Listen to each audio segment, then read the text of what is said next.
Hello everyone. इसके पहले वाली वीडियो में हमें स्टाफ की एंट्री किस तरह से करनी थी, कैसे ऐड करना है सॉफ्टवेयर में और किस तरह से उनके सर्टिफिकेट्स जनरेट करना है, ये डिटेल्स हमने देखी थी।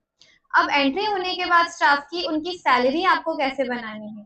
सैलरी बनाने के लिए हमें पेरोल मैनेजमेंट पैनल का यूज करना है। पेरोल मैनेजमेंट में आपको स्टाफ की सैलरी आपने पहले ही ऐड कर दी थी, बेसिक सैलरी जब हमने स्टाफ की एंट्री की थी।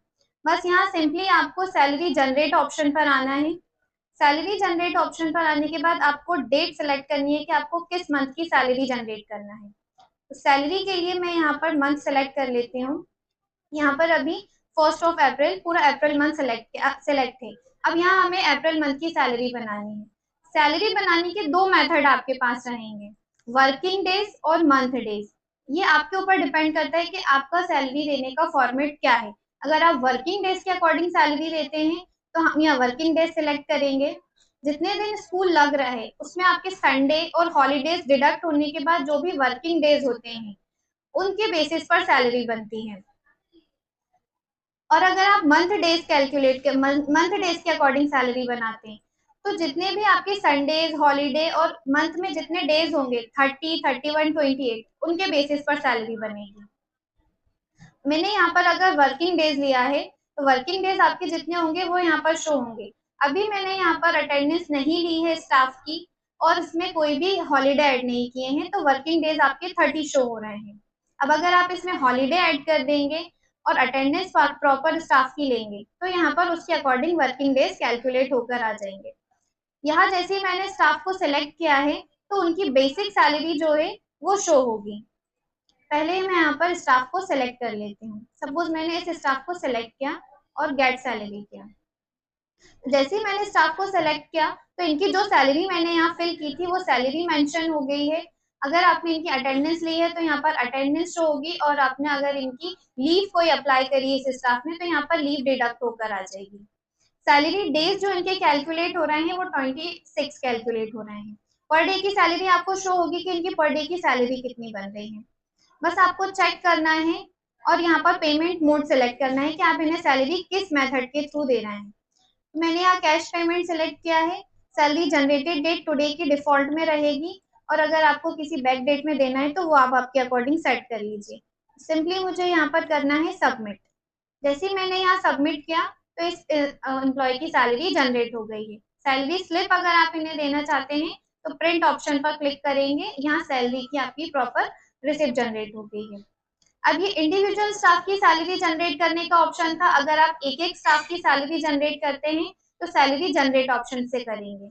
अब अगर आपको सभी एम्प्लॉय की साथ में सैलरी बनानी है तो आपके पास एक ऑप्शन आता है बल्क सैलरी का। ये बहुत अच्छा ऑप्शन रहेगा जिसमें आपको अलग अलग स्टाफ की सैलरी जनरेट नहीं करनी है। बस आपने एक बार सैलरी सेट कर दी, उनकी प्रॉपर अटेंडेंस सॉफ्टवेयर में लग रही है। यहाँ आपको सैलरी डेट सेलेक्ट कर लेनी है कि आप किस मंथ की सैलरी बना रहे हैं। सैलरी मेथड आपको ही रहेगी फिक्स कि आपको किस मेथड के थ्रू आप सैलरी देते हैं। यहाँ मैंने गेट लिस्ट किया, सभी एम्प्लॉय की लिस्ट आ जाएगी यहाँ पर और उनकी सैलरी डिटेल्स ओपन हो जाएंगी। अब उनकी अटेंडेंस के अकॉर्डिंग उनकी सैलरी रेडी बनकर रेडी हो जाएगी यहाँ। और सभी एम्प्लॉय की आप एक बार में पेमेंट मेथड सेलेक्ट करेंगे, पेमेंट मोड और सबमिट करेंगे तो सभी स्टाफ की सैलरी एक बार में ही जनरेट हो जाएगी 1 क्लिक से। ये मैंने सबमिट किया तो यहाँ पर इनकी सैलरी जनरेट हो गई है। अब जिसकी भी आपको सैलरी स्लिप देना है यहाँ से हम उनकी रिसिप्ट का प्रिंट दे देंगे। और भी आपके पास ऑप्शंस अवेलेबल रहते हैं पेरोल मैनेजमेंट में। ये तो आपकी मंथली सैलरी हो गई। अगर किसी एम्प्लॉय को एडवांस सैलरी की रिक्वायरमेंट होती है तो आप आपके सॉफ्टवेयर से उन्हें एडवांस सैलरी भी दे सकते हैं। ये मैं एडवांस सैलरी पर गई हूँ। यहाँ से मैं जिस भी स्टाफ को एडवांस सैलरी देनी है नेम सेलेक्ट किया, उनकी सैलरी की डिटेल्स ऑटो आ गई कि इनकी सैलरी कितनी है। अब उस सैलरी में से वो एडवांस जितना लेना चाहते हैं वो अमाउंट आप यहाँ पर ऐड कर देंगे। वो अमाउंट यहाँ ऐड करना है, पेमेंट मोड सेलेक्ट करेंगे। ये पेमेंट मोड सेलेक्ट किया। रिमार्क आपको जो भी रहेगा उनका रिमार्क फिल करना है। अगर आप उन्हें मैसेज सेंड करना चाहते हैं तो चेक फॉर मैसेज पर मैं क्लिक करूंगी तो उनको एडवांस सैलरी का एक मैसेज भी मिल जाएगा। और यहाँ से मैंने किया सबमिट। अब इस एम्प्लॉय की इस मंथ की एडवांस सैलरी मैंने बना दी। जितनी इनकी सैलरी थी उसमें से इन्होंने 1000 एडवांस में ले लिया है। ठीक है। अब जब मंथ आपका एंड होगा और जब इस एम्प्लॉय की सैलरी डेट आएगी, जब आप इनकी सैलरी जनरेट करेंगे, तो यहाँ पर आप देखेंगे कि इनकी एडवांस सैलरी 1000 शो हो रही होगी और इनकी मेन सैलरी में से 1000 ऑटो ही डिडक्ट हो जाएंगे। इससे मैंने यहाँ पर इस एम्प्लॉय को सिलेक्ट किया, इनकी एडवांस सैलरी मैंने जनरेट की थी। इनकी बेसिक सैलरी ये है। अब यहाँ पर मैंने इनकी 1000 एडवांस सैलरी जनरेट करी थी, ये देखिए आप अमाउंट शो हो रहा है। तो इनकी एडवांस सैलरी ऑटो ही वहां से डिडक्ट हो जाएगी और इनकी बेसिक सैलरी इतनी बनकर रेडी हो जाएगी। बस अब हम इसे यहाँ से सबमिट कर देंगे तो इनकी जो मेन सैलरी है वो जनरेट हो जाएगी।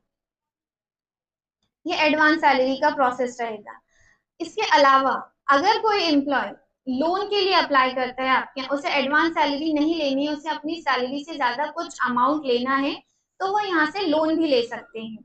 लोन लेने के लिए कुछ बेसिक सी डिटेल्स आपको फिल करनी होगी। जिस भी एम्प्लॉय को लोन लेना है, यहाँ से हमने उनका नेम सेलेक्ट कर लिया। लोन अमाउंट हम टाइप कर देंगे कि कितना लोन चाहिए। सपोज मैंने इतना इन्हें लोन देना है। अब आपको लोन रिटर्न भी लेना है, तो अगर आप कोई भी इंटरेस्ट रेट यहाँ पर अप्लाई करवाना चाहते हैं, तो मैं यहाँ पर आप इंटरेस्ट रेट लगा दीजिए। जैसे मैंने 10 रुपीज इंटरेस्ट रेट लगा दी। Loan tenor in month. अब आप ये लोन कितने टेनर में लेना चाहते हैं, मतलब कितने इंस्टॉलमेंट रहेंगी इसकी, तो मैंने यहाँ कर दिया 4 इंस्टॉलमेंट ईएमआई पर। ठीक है। पेमेंट मोड में यहाँ से सिलेक्ट करूंगी और इसे कर दूंगी सबमिट। ये यहाँ पर 10 एम्प्लॉय 4 टेनर के 10 रेट है आपके लोन की और 4 टेनर रहेगा। यहाँ से मैंने इन्हें लोन दे दिया। अब ये हर एक 4 मंथ में इनको रिटर्न करना है ये लोन। और लोन की जो रीपेमेंट रहेगी वो यहाँ से रहेगी। अगर आपको रीपेमेंट लेना है तो ये लोन लिस्ट में ऐड हो जाएगा ये एम्प्लॉय। अब ये अब जब आपको इसकी पेमेंट करेगा तो रीपेमेंट में आना है, उसी एम्प्लॉय का नेम आएगा जिसने यहाँ से लोन लिया है। कि मैंने डिटेल यहाँ नेम सेलेक्ट किया, डिटेल आ गई कि कितना लोन लिया था, अभी वो पेड कितना कर रहा है, ईएमआई कितनी है इसकी, ये पूरी मुझे डिटेल यहाँ से फिल करनी है। रीपेमेंट अमाउंट लिख दूंगी अभी मैं यहाँ कितना देना चाहते हैं। से ये यहाँ पर इतना अमाउंट अभी देना चाहते हैं। रिसीव करना है, रिसीव बाय में किसका नेम आना चाहिए, जो भी आपसे रिसीव कर रहा है वो, और देन सबमिट। तो यहाँ से इनके लोन की रीपेमेंट हो जाएगी। Salary info update. Salary info update में आपकी अगर किसी भी एम्प्लॉय की बैंक डिटेल आपने फिल नहीं की है, या pan card number, PF number, जो भी आप डिटेल फिल करने से रह गए हैं, तो यहाँ सैलरी इन्फो अपडेट में आप फिल कर दीजिए। आपने अभी तक कितने एम्प्लॉय की सैलरी जनरेट कर दी है सॉफ्टवेयर में, या मंथली आप कितने एम्प्लॉय की सैलरी बना रहे हैं, तो उन सबकी प्रॉपर लिस्ट आपको यहाँ से मिल जाएगी सैलरी लिस्ट से। इसके बाद सैलरी लिस्ट डाउनलोड। अगर आपको लिस्ट डाउनलोड करनी है एक्सेल या पीडीएफ में, आपको इसका प्रिंट चाहिए कि कितने एम्प्लॉय की आप सैलरी यहाँ से जनरेट कर चुके हैं सॉफ्टवेयर से अभी तक, तो इसकी प्रॉपर आपको लिस्ट यहाँ से जनरेट हो जाएगी। तो ये सैलरी जनरेट करना बहुत ही सिंपल है। बस आपको एम्प्लॉय की डिटेल्स प्रॉपर अपडेट करनी है सॉफ्टवेयर में, डिटेल अपडेट रहेंगी, उनकी अटेंडेंस प्रॉपर मैनेज करनी है, क्योंकि सैलरी अटेंडेंस के बेसिस पर बनेगी, उनकी प्रेजेंट डेज और एब्सेंट के बेसिस पर इनकी सैलरी जनरेट होगी। So thank you.